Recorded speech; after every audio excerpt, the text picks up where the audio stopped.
حسین امتوں میں امت ہے، ایسی امت ہے کہ کہنا پڑ گیا دین تو حسین بنا دو۔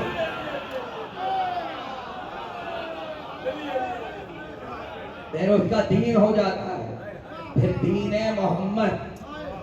مجھے نہیں پتا وقت کیا ہو گیا، مجھے 11 بجے کا کہا تھا، ہے ٹائم 5 منٹ رہ گئے۔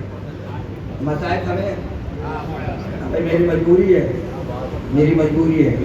دیکھیے ایک بات یاد رکھیں، ابراہیم امت ہے، رسول امت ہے، علی امت ہے، اس لیے مختلف موقعوں پر دین کا تعارف ان سے ہوا کیونکہ یہ امت ہے۔ اب وقت نہیں ہے، ورنہ کبھی موقع ہوگا تو بتا رہا ہوں، اشارہ دے کے جا رہا ہوں آپ کو۔ کربلا میں دونوں طرف لشکر ہے اور دونوں طرف سے رجت پڑھے جا رہے ہیں۔ آج سے 12 سال پہلے میں نے خطبہ پڑھا تھا رجت اور اسلام پر، جوہر ٹاؤن میں، اور شاید اس میں کچھ مومنین موجود ہوں، ریکارڈ ہے۔ اس میں میں نے ایک جملہ کہا تھا کہ ایک بھی رجت ایسا دکھا دو لشکر حسین میں کہ کسی نے یہ کہا ہو کہ ہم دین محمد پر ہیں۔ چیلنج کر رہا ہوں، میں بہت بڑی بات کہہ رہا ہوں، پورے مقتل سے سارے نظر دیکھ کے کہہ رہا ہوں۔ جب آتا ہے مجاہد کہتا ہے میرا باپ پلا ہے، میرا قبیلہ یہ ہے، تعارف کرواتا ہے، کسی نے بھی نہیں کہا حسین کے لشکر میں کہ ہم محمد کے دین پر ہیں، اس لیے کہ سامنے والا بھی تو دین محمد پہ اپنے آپ کو کہہ رہا تھا۔ کیجیے گا، سب نے آ کے کہا ہم مرتضیٰ کے دین پر ہیں۔ بہت بڑی ذمہ داری سے کہہ رہا ہوں، سب نے کہا علی کے دین پر ہے، ہم مرتضیٰ کے دین پر ہے، کسی نے نہیں کہا محمد کے دین پر ہے، اس لیے کہ ہر یزیدی اشہد ان لا الہ الا اللہ کہہ رہا تھا، اور وہی آج بھی کہہ رہے ہیں۔ مگر کربلا والوں نے کہا ہم دین علی پر ہیں، ہم دین مرتضیٰ پر ہے، یعنی کربلا تک دین چھن گیا تھا۔ جنہوں نے بعد میں تحریفیں کی، پہچان الگ کرا دی گئی، ہم مرتضیٰ والے ہیں، اور جو محمد والے ہوں ان کا کوئی مسئلہ نہیں ہے، وہ بدھ کے دن بھی جمعہ پڑھا دیتے ہیں، وہ فجر کی 2 رکعت 4 رکعت پڑھا دیتے ہیں، ہم مرتضیٰ والے ہیں۔ بس ایک جملہ سن لیجیے، گفتگو ختم ہو گئی۔ حوالہ لے رہا ہوں طبقات ابن سعد، طبقات ابن سعد، محمد حنفیہ کے جہاں لاتے جا کے دیکھیے گا، جمل کا میدان ہے، ادھر علی کا لشکر، ادھر علی کا لشکر، وہاں سامنے ان کا لشکر ہے۔ بھاگا ایک آدمی نکل کے، محمد حنفیہ کی نظر پڑی، اور مجھے شرف حاصل ہے کہ تاریخ خطابت میں مجھے شرف حاصل ہے کہ میں نے سب سے پہلے پہلو کو ممبر سے بیان کیا، توجہ کیجیے گا۔ بھاگا نکل کے، ادھر سے محمد حنفیہ بھاگے، دوڑ رہا، یہ پیچھے پیچھے دوڑے چلے جا رہے ہیں۔ بھاگا کہاں سے میں نے آپ کو پہلے ہی بتا دیا، اور محمد حنفیہ یہاں سے نکلے طبقات ابن سعد، ایک منزل آئی، ایک مرتبہ چھپتے، اور اس کو پکڑ کے تلوار کو نکالا۔ اب سامنے والا اپنی موت اور زندگی کا مختار ہے، اس جگہ مجھے چھوڑ دو، محمد حنفیہ مجھے چھوڑ دو، کہنے لگے تجھے کیسے چھوڑ دوں؟ توجہ کیجیے گا، اس نے ایک جملہ کہا، محمد حنفیہ نے چھوڑ دیا۔ آپ کو جملہ میں کیسے کہوں؟ کہنے لگے مجھے چھوڑ دو، کہنے لگے کیسے چھوڑ دوں؟ کہنے لگا انی علی دین ابو طالب،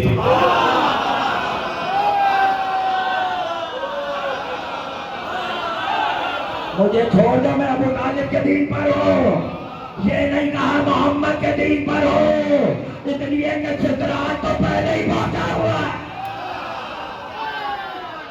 یہ نہیں کہا میں محمد کے دین پر ہوں، کہ میں ابو طالب کے دین پر ہوں۔ محمد حنفیہ نے چھوڑ دیا، اتنا تو پتہ چلا اس زمانے میں دین ابو طالب معروف تھا، لوگوں کو پتا تھا ابو طالب کا دین کیا ہے۔ ایک بات تو یہ معلوم ہوئی، اور دوسری یہ پتہ چل گئی کہ دونوں لشکروں کے دین معلوم ہو گئے، دونوں لشکروں کے دین پتہ چل گئے۔ جو ابو طالب کو دین حنیف پر مانے وہ علی کے لشکر میں ہے، اور جو ابو طالب کے ایمان پر شک کرے وہ جمل والوں کے لشکر میں ہے۔ تو بھائی جنہیں علی کی تلوار نے چھوڑ دیا تھا جمل میں، انہیں مارنے کے لیے چھوڑ دو۔ اگر وہ آج بھی ابو طالب کو کافر کہے چلے جا رہے ہیں تو معاملہ آنے والے کے لیے چھوڑ دیا۔ میں ابو طالب کے دل پر ہوں، میں ابو طالب کے دل پر ہوں، اور یہی عداوت کربلا تک آئی، یہی عداوت کربلا تک آئی۔ پوچھا کیا بگاڑا ہے، ہم نے کیا کیا تمہارے ساتھ؟ تو جملہ اتر ساتھ کا تاریخ تبری میں موجود ہے، بغضاً منا لأبیک، حسین تمہارے باپ کا بغض ہے، یہ تمہارے باپ کا بغض ہے۔ علی ہی کا تو بغض ہے جو ابو طالب تک آیا، علی ہی کا تو بغض ہے یہ جو ابو طالب تک آیا۔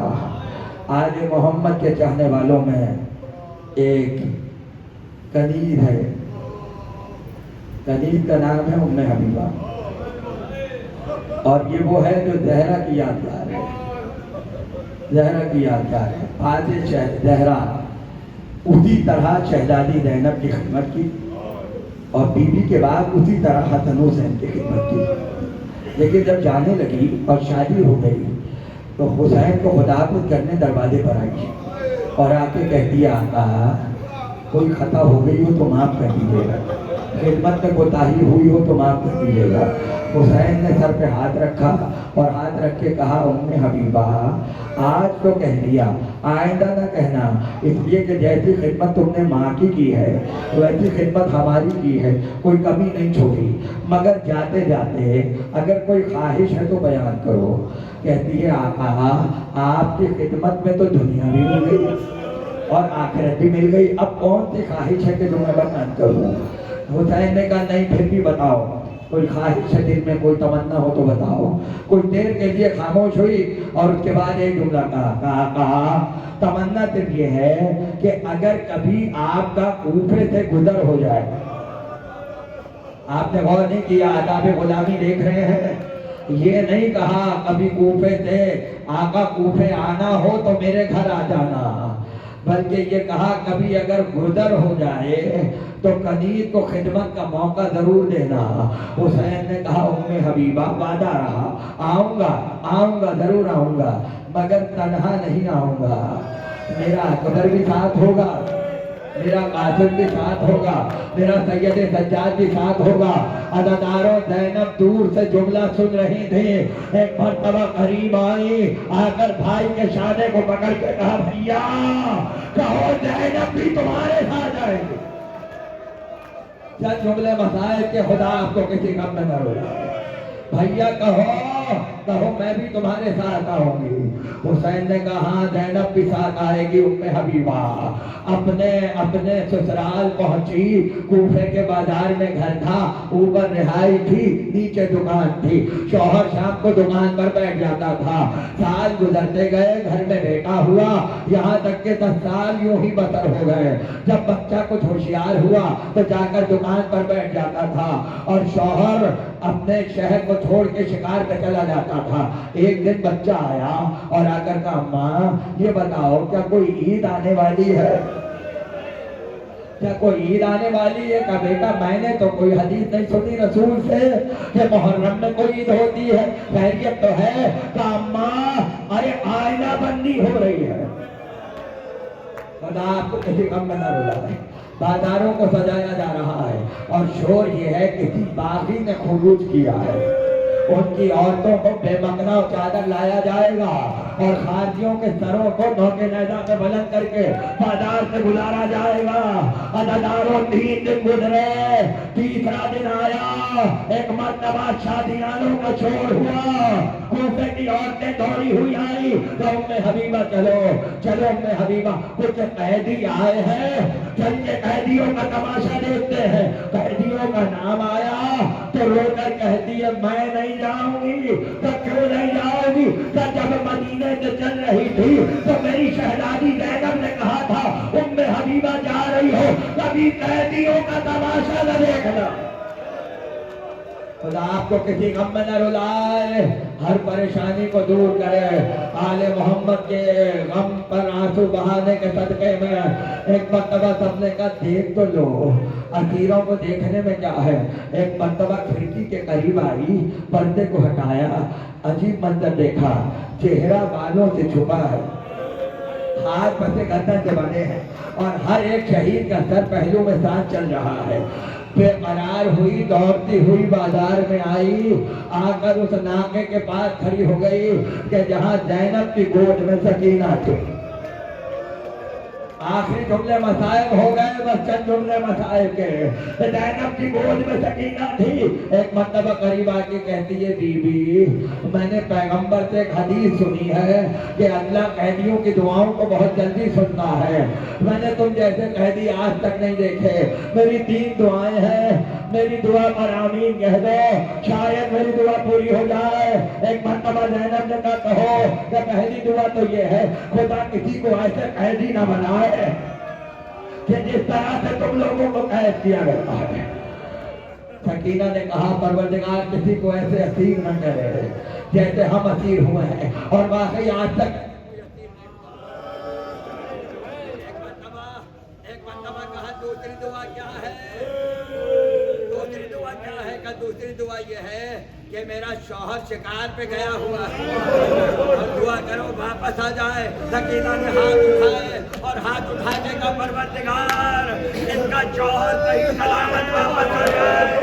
ایک مرتبہ کہا تیسری حاجت کیا ہے؟ کہ تیسری حاجت یہ ہے کسی بیوی نے آنے کا وعدہ کیا ہے، کسی بیوی نے آنے کا وعدہ کیا ہے۔ ایک مرتبہ کسی نے وعدہ کیا ہے کہ میری شہزادی نے وعدہ کیا ہے کہ یہ بتاؤ اپنی شہزادی کو دیکھو گی پہچان لو گی؟ کہنے لگی برسوں خدمت کی ہے کیوں نہیں پہچانو گی؟ برسوں خدمت کی ہے، برسوں خدمت کی ہے کیوں نہیں پہچانو گی؟ ایک مرتبہ بڑی حسرت کے ساتھ دیکھا، 2 جملے مصائب کے ہو جائے تاکہ مسائل طریقے سے پورے ہوں۔ پوچھا تھا نا کہ ہمارا شوہر گیا ہوا ہے، دعا کروں واپس آ جائے، کہا آ جائے گا، دعا کرتی ہوں واپس آئے گا۔ تیسری حاجت یہ کسی نے آنے کا وعدہ کیا ہے۔ اس سے پہلے کہ میں مسائل کا جملہ کہوں، ایک جملہ اور سن لیجیے کہ جب بھی شام کی عورتیں پوچھتی تھیں کہ ام حبیبہ تمہاری بیوی نے آنے کا وعدہ کیا تھا ابھی تک کیوں نہیں آئی، تو رو کے کہتی تھی ایک نہ ایک دن آئیں گی، اس لیے کہ جس نے وعدہ کیا ہے وہ وعدوں کے بڑے سچے ہیں۔ اس کے بعد کہتی تھی جب میری بیوی آئے تو دیکھنا کیا شان سواری ہوگی، کیسے اکبر پہلو میں ہوں گے، کیسے عباس سایہ کیے ہوئے ہوں گے۔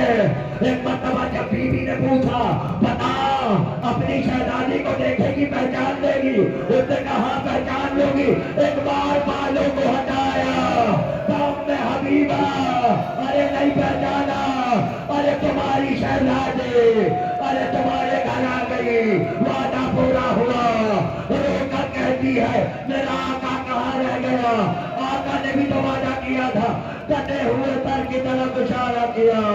ارے ام حبیبہ ارے سارا لشکر کٹ گیا، ارے میں دیکھتی رہی، بھائی کا سر کٹ گیا، اکبر کا لاشا دیکھا، قاسم کے لاشے دیکھے، ارے ام حبیبہ اب یہ حال ہے، نامحرموں کے اشارے ہیں اور علی کی بیٹیاں